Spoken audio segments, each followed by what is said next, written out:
I'd like to ask you one final question, Derek. In your... Only one? I've No, got wait, so much more to okay, say. two. No, I'm just kidding. But in your work now, and with your new book, and with your programs that you have online, and we'll give our patrons how to get in touch with you. Sure. You are really being a mentor to more and more and more and more people. Tell me, how does that feel to you? How does it feel to be a master mentor now? Well, you know, it's like, you know, if you've ever gardened or farmed, and especially if it's the first time, like a kid that plants a seed and they get to be responsible The for that little tomato comes exactly. off. That was what I was thinking of, was the tomato. That was like the first thing. It's a miracle when you've planted that little seed and you've cultivated the soil, and you know, and every day you go out and you watch it and you do your little thing. And I remember this. I can see it so clearly. I haven't thought about this for a long time. And it starts to grow.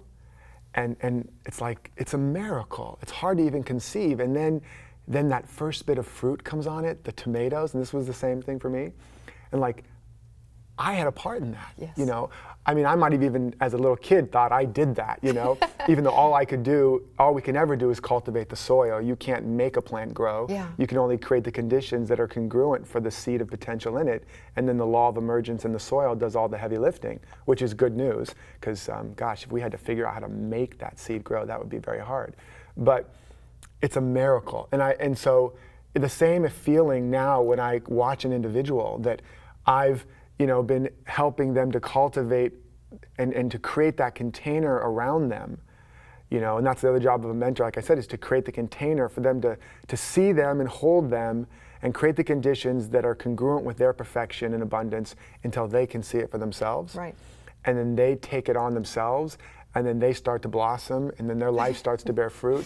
And, you know, I was just at a retreat this last weekend, and it was just watching people pop and watching just complete lifelong traumas just dissolve, and people's literally looking 10 years younger, the light coming back on in their eyes.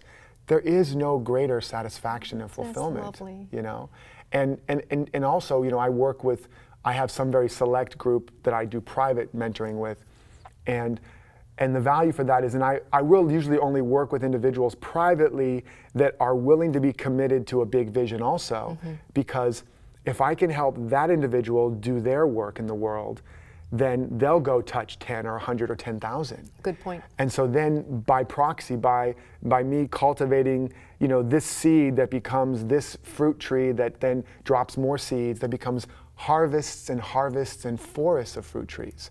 And so, and understanding that principle, you know, there's a lot of leverage in that. So, and also the other thing is to realize that all of the solutions to all of our seeming challenges, all of the answers are already here. I like that, yes. You know, and they're there in that young child, or that incarcerated youth, or that person in a developing country that doesn't have the resources, or, you know, like that one story of the woman was living in a village and some woman came and told her, oh, you can live your dreams. And she got so inspired, she wrote it down on a little piece of tin and buried it in the dirt. And she was going to be a doctor, and she ended up ultimately making it to the States and becoming a doctor and inspiring many, many women. So the answers to all the things that we are challenged with are inside of you and me and all these people. Because we're the acorns. We are the acorns. We are the acorns. And mentoring gives you the chance to create the condition for that to blossom. Excellent, you know? excellent. And that's for me what's so valuable about it. And you're creating the conditions for so many blooms, and that is, it's so exciting and miraculous, like you said, to witness. It is. You know, I want to thank Derek too, because he is a wonderful supporter, philanthropist, and to many different organizations, one of which the Cafe of Dreams supports a mentorship program for at-risk youth coming out of incarceration. You mentioned incarcerated youth. By way of the Spirit Awakening Foundation, and that is one of the mentorship programs that we like to bring awareness to. And so I want to thank you for your work in that way, because as a philanthropist, you're also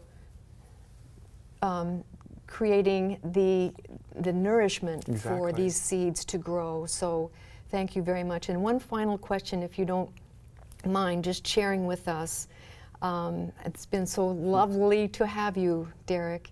But if you could say one final vision that you have for this world. Let's say we, you know, in our growth as acorns and in our growth as oak trees, we wake up 3 years from now and you're even a bigger oak tree than you are today. Mm-hmm.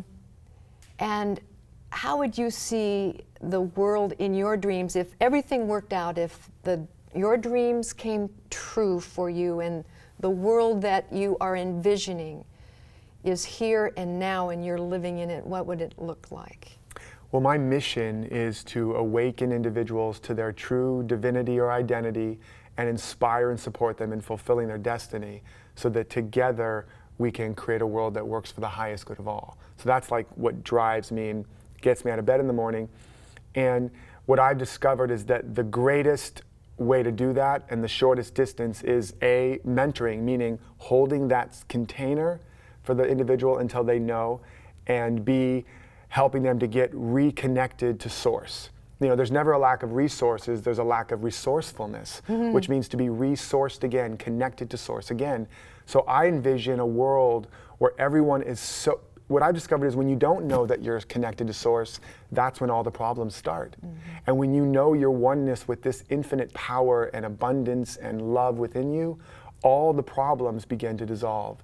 So really my greatest vision of the world is a world of individuals deeply connected to source and understanding, as we say in emergence, that whatever's missing is what you're not giving. And so a world of givers, a world of lovers, a world of people that know they are one with the one, and that one is a majority, and that they are here to give. In fact, the word human comes from a Sanskrit term that means the dispenser of divine gifts. Yes. So I see a world of people dispensing their divine gifts and ultimately creating a world that thrives and works for all. Let's drink to that. Should we drink to that? Yeah. Cheers.